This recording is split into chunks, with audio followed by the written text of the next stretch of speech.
नमस्कार दोस्तों, स्वागत है आप सभी का एकाक्ष ट्यूटोरियल्स पर। मैं हूं गौरव। इस वीडियो में हम फाइनेंशियल अवेयरनेस और बैंकिंग अवेयरनेस के महत्वपूर्ण प्रश्नों का अभ्यास करेंगे और यह दूसरा वीडियो है। इससे पहले एक वीडियो एकाक्ष ट्यूटोरियल्स पर मैं आप सभी को दे चुका हूं और यह दूसरा भाग है, पार्ट 2 है हमारी इस श्रृंखला का। और जैसा कि आप जानते हैं कि स्टेट बैंक ऑफ इंडिया में प्रोबेशनरी ऑफिसर्स की जो वैकेंसी आई हैं उसमें एक सेक्शन इस जो है इस फाइनेंशियल अवेयरनेस और बैंकिंग अवेयरनेस का भी एक सेक्शन है जिससे कि प्रश्न पूछे जाएंगे। और आईबीपीएस में भी जनरल अवेयरनेस के अंतर्गत इससे जो है प्रश्न पूछे जा सकते हैं। तो चलिए वीडियो को शुरू करते हैं। यदि वीडियो आपको पसंद आए तो वीडियो को शेयर कीजिए। उम्मीद करता हूँ आपको वीडियो से लाभ होगा। और एकाक्ष ट्यूटोरियल्स को सब्सक्राइब कीजिए। लोअर पीसीएस की तैयारी के लिए, आरओ की तैयारी के लिए, यूपी ट्रिपल एससी के एग्ज़ाम्स की तैयारी के लिए, सामान्य अध्ययन के प्रश्न पत्र, करंट अफेयर्स की तैयारी के लिए आप एकाक्ष ट्यूटोरियल्स को सब्सक्राइब कीजिए। डेटा इंटरप्रिटेशन की वीडियोस प्लेलिस्ट के माध्यम से चैनल पर उपलब्ध हैं, आप उनका लाभ ले सकते हैं और उनसे अभ्यास कर सकते हैं। और जनरल स्टडीज़ और करंट अफेयर्स के वीडियोस भी प्लेलिस्ट में उपलब्ध हैं और उनसे आप जो है अभ्यास कर सकते हैं। तो चलिए वीडियो को शुरू करते हैं।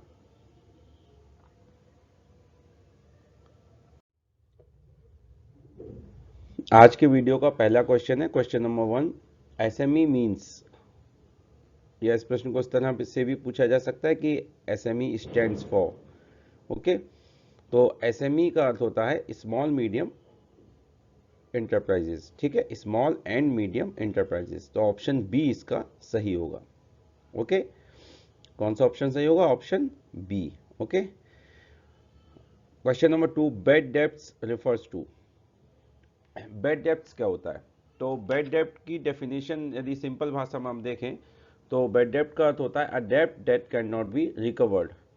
ठीक है, और ये तो बैड डेब्ट का अर्थ हो गया। और बैड डेब्ट में जो डेब्ट जो वर्ड है, शब्द है डेब्ट, इसका अर्थ क्या होता है?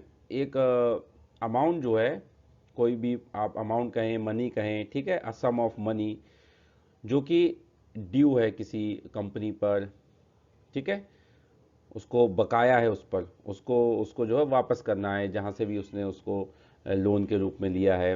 ठीक है, तो उस पर वो ड्यू है, उसका जो है कंपनी पर, कॉरपोरेशन पर कोई भी सम ऑफ मनी कहें उसको या अमाउंट कहें, तो वो बकाया है और उसको जो है वो पे नहीं कर सकता, वो कंपनी जो है वो पे नहीं कर सकती। तो उसी को जो है बैड डेब्ट के अंतर्गत रखा जाता है। ठीक है, तो इसलिए इसका आंसर क्या होगा? Amount owed to a creditor. Creditor कोई भी कंपनी हो सकती है या कोई भी जो है एंटिटी जिसने उधार लिया हो, ठीक है, जिस पर कोई अमाउंट ड्यू हो। ठीक है, तो amount owed to creditor that is unlikely to be paid. ठीक है, जिसके कि पेड होने की संभावना ना हो, रिकवर होने की संभावना ना हो, ऐसे धन को जो है वो बैड डेब्ट्स में रखा जाता है। ठीक है, चलिए अगला प्रश्न देखते हैं। Question number 3, bank assurance can be sold to. अब बैंक अश्योरेंस किन को बेचा जा सकता है, किसको बेच सकते हैं? तो ऑप्शन है ऑल इंश्योरेंस कंपनी, सभी बीमा कंपनियों को। Option B all banks. Option C all existing and prospective bank customers, जो बैंक के कस्टमर्स एग्जिस्टिंग हैं, जिनके बैंक में खाते हैं या जो बैंक से जुड़े हुए हैं अर्थात, या बैंक के जो प्रोस्पेक्टिव कस्टमर्स हैं अर्थात जो बैंक से जुड़ सकते हैं, बैंक में खाता खुलवा सकते हैं, ठीक है, या और भी जो बैंक की सर्विसेज हैं, ठीक है, उनके साथ जुड़े हुए जो कस्टमर्स हैं उनको, या option D all of the above, इन सभी को। तो बैंक अश्योरेंस जो है इसका सही आंसर होगा option C, all existing and prospective bank customers. क्यों? क्योंकि बैंक अश्योरेंस की डेफिनेशन क्या होती है कि इंश्योरेंस बेचना, जो इंश्योरेंस प्रोडक्ट हैं उनको बेचना बैंक के थ्रू इंश्योरेंस प्रोडक्ट को बेचना ही बैंक अश्योरेंस कहलाता है। इसमें कोई भी इंश्योरेंस कंपनी होती है वो किसी भी एक बैंक से जो है वो टाई अप कर लेती है, तो उस कंपनी के, इंश्योरेंस कंपनी के जो भी इंश्योरेंस प्रोडक्ट होते हैं वो बैंक के थ्रू बेचे जाते हैं, वह बैंक उनको जो है अपने कस्टमर्स को सेल करता है, बेचता है।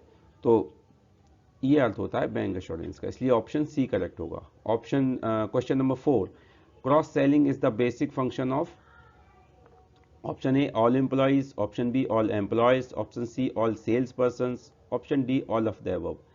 तो क्रॉस सेलिंग जो है वो सेल्स पर्सन का काम है, जितने भी सेल्स एग्जीक्यूटिव होते हैं या सेल्स पर्सन होते हैं उनका काम है।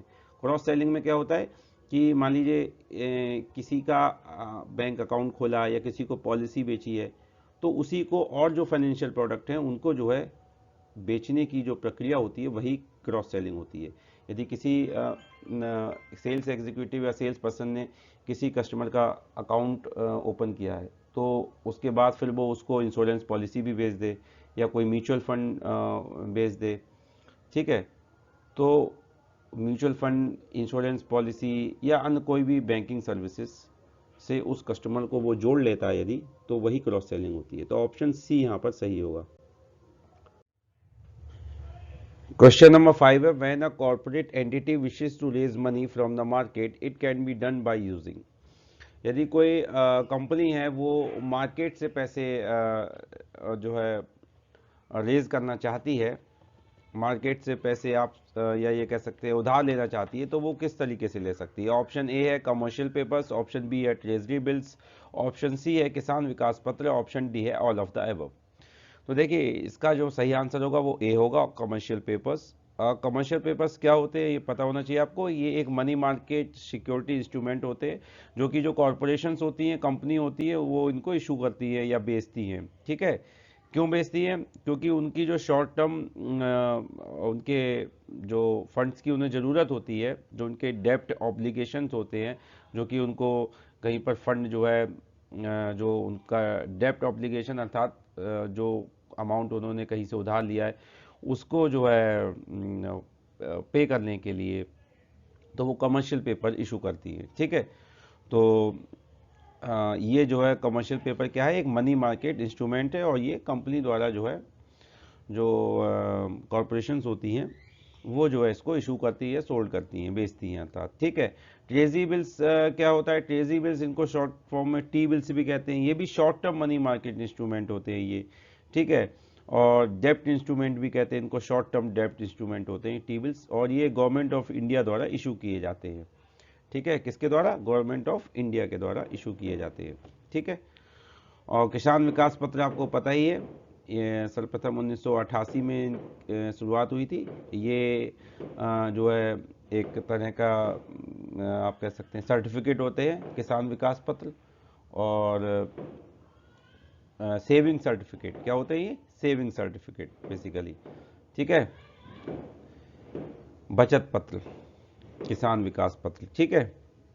1988 में ये जो है इनकी शुरुआत हुई थी। सबसे पहले ये जो है सबसे पहले जो लॉन्च किया गया था किसान विकास पत्र को 1988 ईस्वी में। इसके बाद क्वेश्चन नंबर 6 है, which of the following is a non depositive financial institutions. तो ऑप्शन ए है commercial banks, option B regional rural banks, option C credit unions, option D insurance companies, option E none of the above. तो non depositive financial institution क्या होते हैं? वह institution, वह संस्था जो कि डिपॉजिट को एक्सेप्ट ना करे, ठीक है, डिपॉजिट को एक्सेप्ट ना करे। तो कमर्शियल बैंक्स जो होते हैं, चाहे पब्लिक सेक्टर हो या प्राइवेट सेक्टर हो, वो तो डिपॉजिट एक्सेप्ट करते हैं। रीजनल रूरल बैंक्स जो ग्रामीण बैंक होते हैं वो भी डिपॉजिट को एक्सेप्ट करते हैं, और क्रेडिट यूनियंस भी एक्सेप्ट करती हैं, ठीक है। तो ऑप्शन इसका कौन सा सही होगा? इसका ऑप्शन सही होगा ऑप्शन डी, अर्थात जो बीमा कंपनियां होती हैं वो जो है इनको डिपॉजिट को एक्सेप्ट नहीं करती है, ठीक है। चलिए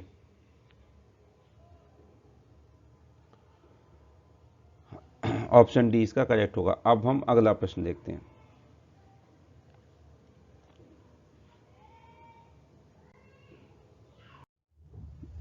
question number 7, FTZ stands for. FTZ की फुल फॉर्म क्या होगी? तो इसकी फुल फॉर्म होगी free trade zone. Option B correct होगा, free trade zone, okay. Question number 8, in which year was UTI established. तो यूटीआई की स्थापना कब हुई थी, किस वर्ष? तो इसकी स्थापना हुई थी 1963 ईस्वी में, 1963 में। ठीक है। क्वेश्चन नंबर 9 है, tele banking service is based on. Tele banking service किस पर आधारित है? ऑप्शन ए है कोर बैंकिंग, ऑप्शन बी है ऑनलाइन बैंकिंग, ऑप्शन सी में दिया हुआ है वॉइस बैंकिंग, ऑप्शन डी में दिया हुआ है ऑल ऑफ द अबव। तो इसका सही आंसर है ऑप्शन सी, अर्थात वॉइस बैंकिंग पर आधारित है टेली बैंकिंग सर्विस। ठीक है।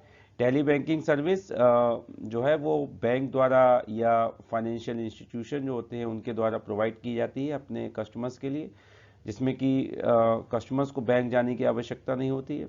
ठीक है। और जो फाइनेंशियल इंस्ट्रूमेंट होते हैं अन्य जैसे चेक है, कैश है, इसकी आवश्यकता नहीं होती है। टेलीफोन के माध्यम से ही जो है इन सर्विस का प्रयोग किया जा सकता है।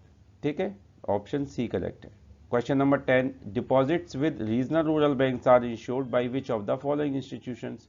किस संस्था के द्वारा जो है जो आरआरबीज होते हैं, ग्रामीण बैंक होते हैं, जो क्षेत्रीय ग्रामीण बैंक, उनका जो डिपॉजिट्स होता है वो इंश्योर्ड होता है? तो ऑप्शन ए है कमर्शियल बैंक्स, ऑप्शन बी है deposit insurance and credit guarantee corporation, option C में दिया है life insurance corporation of India, option D में दिया हुआ है नन ऑफ द अबव। तो इसमें आंसर है option B, deposit insurance and credit guarantee corporation. ठीक है। इसको शॉर्ट फॉर्म में कहते हैं DICGC। इसी के द्वारा जो है रीजनल रूरल बैंक्स का जो डिपॉजिट्स होता है वो इंश्योर्ड होता है। ठीक है। तो ऑप्शन बी करेक्ट है। तो फ्रेंड्स, इस तरह से ये 10 प्रश्न पूरे हुए महत्वपूर्ण, और उम्मीद करता हूँ आपको वीडियो से लाभ होगा। यदि वीडियो पसंद आए तो वीडियो को शेयर कीजिए, चैनल को सब्सक्राइब कीजिए। सामान्य अध्ययन की तैयारी के लिए, करंट अफेयर्स की तैयारी के लिए, बैंक के एग्जाम्स की तैयारी के लिए, क्वांटिटेटिव एप्टीट्यूड रीजनिंग की तैयारी के लिए एकाक्ष ट्यूटोरियल्स को सब्सक्राइब कीजिए। और एकाक्ष ट्यूटोरियल्स पर प्लेलिस्ट के माध्यम से विभिन्न वीडियो उपलब्ध हैं जिनका आप लाभ उठा सकते हैं, प्रश्नों का अभ्यास कर सकते हैं। ठीक है। तो मिलते हैं हम अगले वीडियो में, तब तक के लिए धन्यवाद।